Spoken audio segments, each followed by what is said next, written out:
Hello guys, तो स्वागत है आप सभी का फिर से एक नए टॉपिक के साथ एक नए वीडियो पे। तो आज के इस वीडियो पे हम जिस टॉपिक पर बात करने वाले हैं वह है significance of educational psychology, Hindi में शिक्षा मनोविज्ञान का महत्व।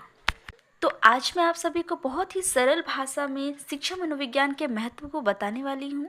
ये वीडियो बहुत ही इम्पॉर्टेंट है, ठीक है। ये क्वेश्चन बहुत इंपॉर्टेंट है क्योंकि ये क्वेश्चन अधिकतर एग्जाम्स में ज़रूर आता है।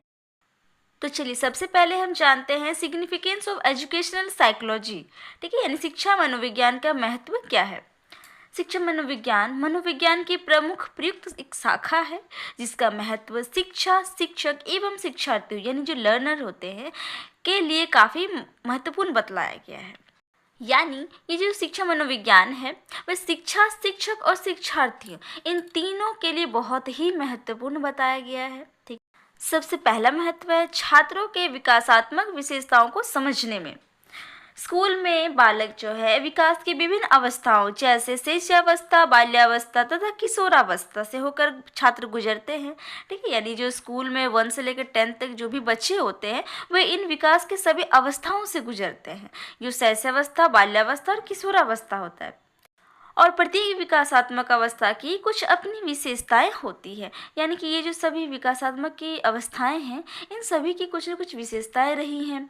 जैसे शैशव अवस्था में जो बालक होते हैं वे अलग बिहेव करते, बाल्यावस्था में आकर उनकी मानसिक क्षमता अलग हो जाती है और किशोरावस्था आते आते उनकी मानसिक क्षमता में और थोड़ा सा विकास हो जाता है। और इसीलिए शिक्षा मनोविज्ञान जो है शिक्षकों को इन्हीं विशेषताओं से अवगत कराकर उन्हें उनके पठन पाठन के स्तर को दुरुस्त करने में काफ़ी मदद करता है।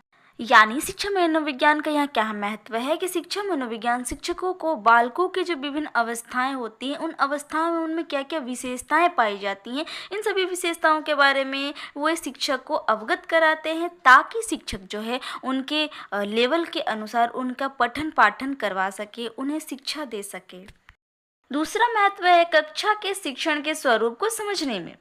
In understanding the nature of classroom learning, शिक्षा मनोविज्ञान का महत्व इसलिए भी अधिक है क्योंकि मनोविज्ञान जो है सीखने की प्रक्रिया के बारे में सामान्य रूप से तथा कक्षा शिक्षण के बारे में विशिष्ट रूप से ज्ञान प्रदान करता है। यानी शिक्षा मनोविज्ञान क्या करता है, जो सीखने की प्रक्रिया होते हैं उसके बारे में कुछ सामान्य जानकारी देते हैं और जो क्लासरूम लर्निंग होता है उसके बारे में कुछ विशिष्ट जानकारी शिक्षकों को प्रदान करता है।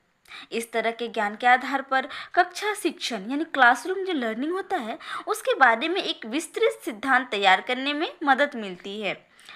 इस तरह के सिद्धांत बनाकर शिक्षक शिक्षण करते समय न केवल अपने ज्ञान भंडार को बल्कि छात्रों की क्षमताओं को तथा उनके व्यक्तिशील गुणों को भी ध्यान में रखते हैं। यानी शिक्षा मनोविज्ञान के माध्यम से शिक्षक को जो सामान्य और विशिष्ट ज्ञान प्राप्त होता है उस ज्ञान के आधार पर वे क्या करते हैं, क्लासरूम में जो भी चीज़ें सिखाते हैं उसके बारे में एक सिद्धांत तैयार करते हैं, एक थ्योरी बनाते हैं। और इस थ्योरी को बनाकर जब उस थ्योरी के माध्यम से टीचर क्लासरूम में कुछ सिखाते हैं तो इससे न केवल टीचर्स के ज्ञान भंडार में वृद्धि होती है बल्कि छात्रों की जो क्षमताएं होती हैं, उनके जो व्यक्तित्वशील गुण होते हैं उनमें भी विकास होता है और इससे शिक्षण स्तर की उत्कृष्टता में पर्याप्त वृद्धि आती है और शिक्षा मनोविज्ञान की महत्व जो है वो और ही बढ़ती है। तीसरा महत्व है शिक्षार्थियों की समस्याओं को समझने में। शिक्षा मनोविज्ञान शिक्षार्थियों की समस्याओं को उजागर करने में तथा उनके कारणों का पता लगाने में भी काफ़ी मदद करता है। यानी शिक्षा मनोविज्ञान का एक और रोल क्या हो जा रहा है कि यह टीचर्स की हेल्प करता है छात्रों की समस्याओं को सामने लाने में और उन समस्याओं के पीछे क्या कारण है उन कारणों का पता लगाने में। विभिन्न उम्र स्तर के छात्र जो अलग अलग समस्याएं दिखलाते हैं जिनकी पहचान करने में शिक्षकों को शिक्षा मनोविज्ञान की काफ़ी मदद करता है। यानी कि जो अलग अलग उम्र के जो बच्चे होते हैं उनकी समस्याएं भी अलग अलग होती हैं, तो उन सभी समस्याओं का पता लगाने में शिक्षा मनोविज्ञान शिक्षकों की काफ़ी मदद करता है। और इन समस्याओं की पहचान हो जाने से शिक्षा मनोवैज्ञानिक जो है शिक्षकों को उचित शैक्षिक निर्देशन एवं परामर्श से समस्याओं को उनकी दूर करते हैं और शिक्षा के स्तर में पर्याप्त सुधार ला पाते हैं। यानी जो एजुकेशन साइकोलॉजी होता है ये टीचर्स को एक एजुकेशनल गाइडेंस प्रोवाइड करते, एक उनका काउंसलिंग करते। इससे क्या होता है, उनको शिक्षा से संबंधित जो भी समस्याएं आती हैं उन सभी समस्याएं उनकी दूर हो जाती है और इससे क्या फ़ायदा होता है कि शिक्षा का जो स्तर है उसमें काफ़ी सुधार आ जाता है। चौथा है शिक्षार्थियों के व्यक्तित्व विभिन्नता को समझने में। शिक्षार्थियों में क्षमता यानी एबिलिटी, अभिक्षमता यानी एप्टीट्यूड, मनोवृत्ति यानी एटीट्यूड और शील गुण यानी ट्रेट्स आदि के ख्याल से काफ़ी विभिन्नताएं होती हैं और इससे कक्षा में कुछ समस्याएं उत्पन्न हो जाती हैं। यानी इंडिविजुअल डिफरेंसेस के कारण यानी व्यक्तिगत विभिन्नता के कारण क्या होता है, छात्रों में ये सारी विभिन्नताएं पाई जाती हैं और इससे क्या होता है, कक्षा में बहुत सारी समस्या, बहुत सारे प्रॉब्लम्स आ जाते हैं। शिक्षक को शिक्षण कार्य में बाधाएं आने लगती हैं क्योंकि किसी छात्र के लिए उनका शिक्षण उत्तम होता है तो किसी के लिए उबाऊ होता है। तो क्या होता है, ये जो सारी व्यक्तिगत विभिन्नता के कारण जो भी प्रॉब्लम्स क्लासरूम में आता है तो इससे क्या होता है, टीचर्स को बहुत प्रॉब्लम क्रिएट होता है। उनके सामने बहुत सारी बैरियर्स, बहुत सारी बाधाएं आती हैं कि हम उस छात्र को, सभी छात्रों को एक समान शिक्षा कैसे प्रदान करें। क्योंकि क्लासरूम में कुछ छात्र जो होते हैं जो शिक्षा में बहुत उत्तम होते हैं और कुछ जो होते हैं पढ़ाई से बहुत उबाऊ फील करते हैं।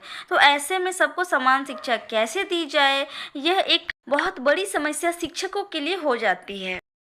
और इन समस्याओं से निपटने के लिए जो है शिक्षा मनोविज्ञान शिक्षकों की काफ़ी मदद करता है। व्यक्तिगत विभिन्नता के मूल तत्वों से अवगत कराकर शिक्षक को यह मनोविज्ञान इन समस्याओं से निपटने में काफ़ी मदद करता है। यानी यहाँ शिक्षा मनोविज्ञान का क्या रोल हो जाता है कि वह व्यक्तिगत विभिन्नता के बारे में अवगत कराते हैं टीचर्स को और टीचर्स को समस्याओं से निपटने के लिए वे सहायता करते हैं। पांचवा है शिक्षार्थियों में धनात्मक मनोवृत्ति के विकास में। ठीक है, यानी in developing positive attitude for learners. शिक्षा मनोविज्ञान शिक्षार्थियों के मानसिक स्वास्थ्य यानी उनके मेंटल हेल्थ को उन्नत करने पर जितना अधिक बल डालता है उतना ही अधिक शिक्षकों के मानसिक स्वास्थ्य को उन्नत बनाने पर भी बल डालता है। यानी यहाँ शिक्षा मनोविज्ञान का एक और महत्व हो जाता है कि वह छात्रों के मानसिक स्वास्थ्य को अच्छा बनाने में जितना अधिक बल देता है उतना ही अधिक बल शिक्षकों के मानसिक स्वास्थ्य को भी बेहतर बनाने में देता है। जब शिक्षार्थियों में उत्तम मानसिक स्वास्थ्य विकसित होता है तो वे पाठ के प्रति, शिक्षकों के प्रति, अपने साथियों के प्रति एक धनात्मक मनोवृत्ति विकसित कर लेते हैं।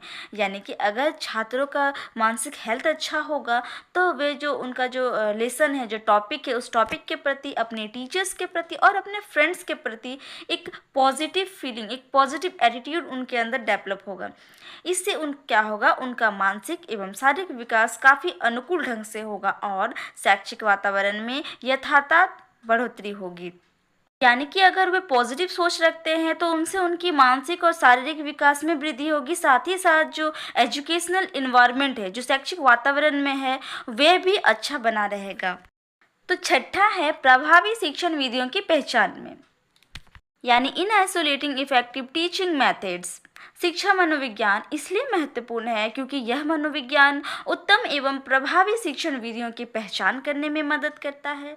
ठीक है, यानी ये जो एजुकेशन साइकोलॉजी होता है वो इसलिए इतना महत्वपूर्ण हो जाता है क्योंकि इसके सहायता से हम जो इफ़ेक्टिव टीचिंग मेथड होता है, जो शिक्षण विधियाँ होती है, उसकी पहचान कर पाते हैं।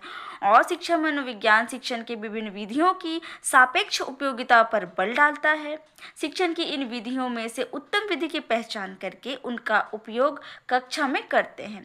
यानी जो टीचर्स होते हैं वे जो शिक्षण की विभिन्न विधियाँ होती हैं, इन सभी विधियों में से सबसे उत्तम विधि, सबसे अच्छी विधि की पहचान करते हैं और उन्हें क्लासरूम में उसका उपयोग करते हैं। और इससे क्या होता है, छात्रों के शैक्षिक प्रतिफल यानी जो एजुकेशनल आउटकम होता है वो बहुत मजबूत हो जाता है और साथ ही साथ अध्ययन में उनकी अभिरुचि, जो उनका इंटरेस्ट होता है और उनकी मनोवृत्ति यानी जो उनका एटीट्यूड होता है वे भी पर्याप्त मात्रा में बनी रहती है।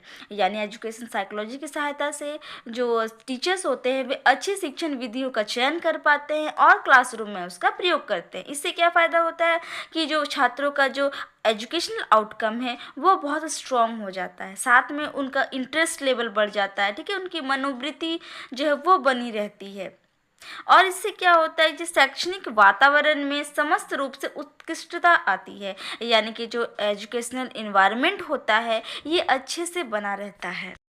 अब सातवां है पाठ्यक्रम के निर्माण में, इन कंस्ट्रक्शंस ऑफ करिकुलम।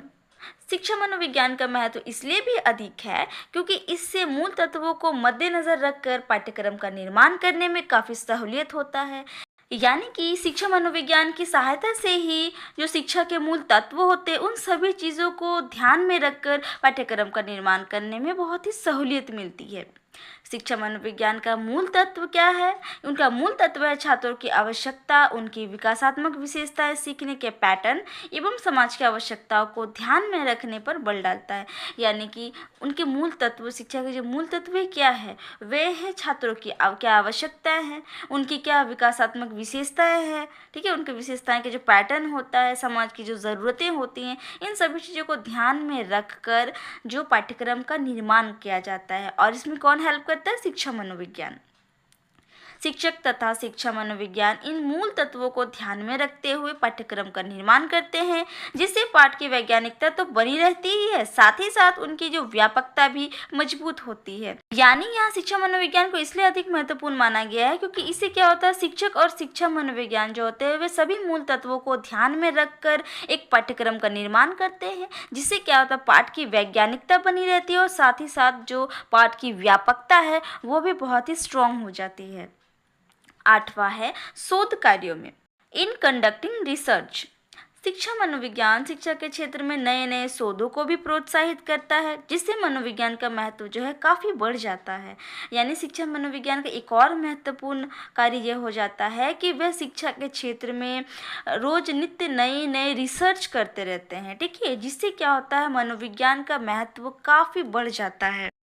और आज इसी शोध का परिणाम है नए नए शिक्षण विधियाँ, नए नए शिक्षण उपकरण, श्रव्य दृष्टि, ठीक है, सहायता आदि का प्रयोग कक्षा में पठन पाठन में किया जा रहा है। कहा जाए तो आज शिक्षा मनोविज्ञान के कारण ही शिक्षा के क्षेत्र में नित्य नए नए रिसर्च हो रहे हैं, और इन रिसर्चों के कारण क्या हो रहा है, नए नए शिक्षण विधियाँ का विकास हो रहा है, नए नए शिक्षण उपकरणों का विकास हो रहा है, और इन सभी चीज़ों का पठन पाठन के क्षेत्र में उपयोग किया जा रहा है।